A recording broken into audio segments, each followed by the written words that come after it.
Happy Thursday, GenderqueerChat. Good to be seen again.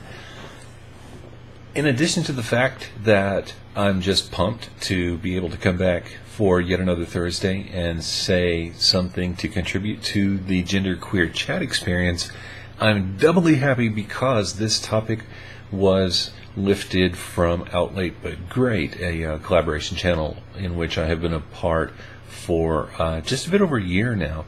And it's a really classy project, and we tackle a lot of really great stuff.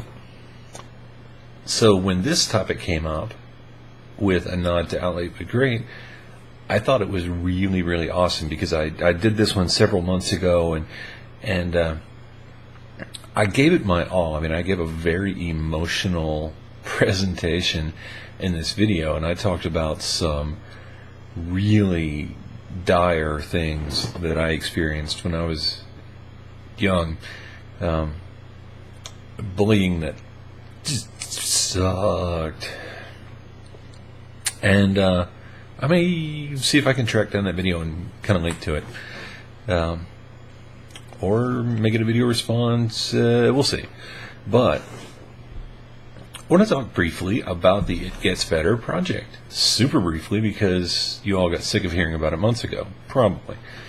Dan Savage, sex advice columnist, podcaster, would get these occasional calls and emails and letters from gay teens who were getting the shit kicked out of them and were having a very hard time.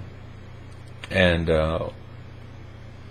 he would try to convey to them, you got to hang on, hang in there, because in a few years, just a few years, you can get out of there. You can go to a place where there are more people like you and just get out. You can go to college, you can escape to San Francisco, you can do anything you want to do with your life, and you won't be stuck living at home, living in your hick town. You can go give it a fair, honest shot somewhere else and make it better for yourself. And then, round about the time the kind of spate of publicly recognized LGBTQ suicides came to public attention, which we know is a tiny little minority of the actual suicides that take place.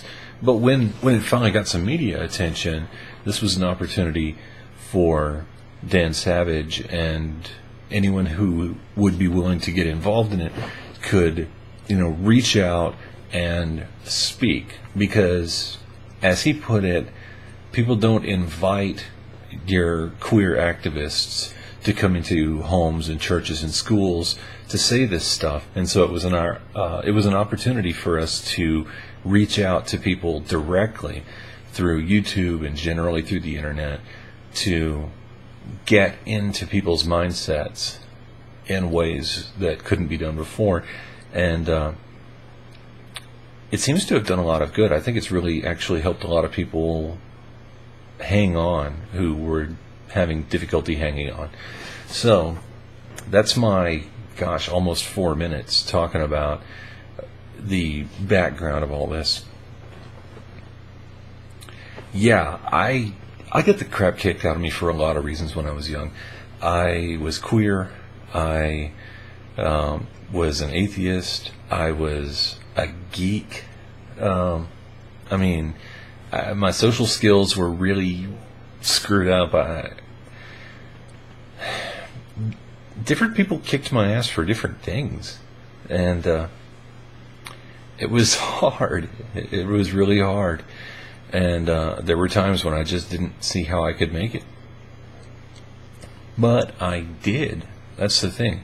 I just never took myself out, and all those miserable years did pass, and now the amount of time that has passed since I got out of high school is greater than the amount of time that passed before I got out of high school.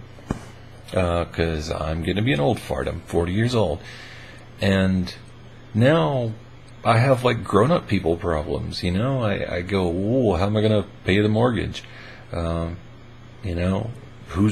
going to love my old fat tranny self? I have good old-fashioned real people problems, not, oh shit, how many times am I going to get my ass kicked this week? Am I going to make it through the day without another beating? Completely different problems. And I do consider this a marked improvement. Life was barely worth living as best I could tell back then, but it's so much better now. I'm not rich.